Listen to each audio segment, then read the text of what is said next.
अंमली पदार्थ विक्री करण्याच्या उद्देशाने जवळ बाळगणाऱ्या 2 आरोपित यांच्याकडून 24 किलो वजनाचा 5,28,000 रुपये किमतीचा गांजा हा अंमली पदार्थ जप्त करून आरोपित यांना गजाआड करण्यात पेल्हार पोलीस ठाणे गुन्हे प्रकटीकरण शाखेस यश.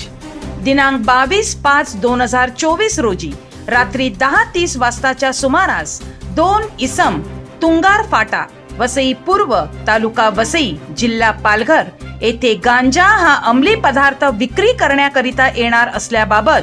पेल्हार पोलीस ठाण्याचे वरिष्ठ पोलीस निरीक्षक श्री जितेंद्र वनकोटी यांना गुप्त बातमीदारांमार्फत खात्रीशीर माहिती प्राप्त झाली होती. त्यांनी सदर बातमीच्या अनुषंगाने पोलीस निरीक्षक श्री शकील शेख व गुन्हे प्रकटीकरण पथकाचे सहाय्यक पोलीस निरीक्षक सोपान पाटील, पोलीस उपनिरीक्षक तुकाराम भोपळे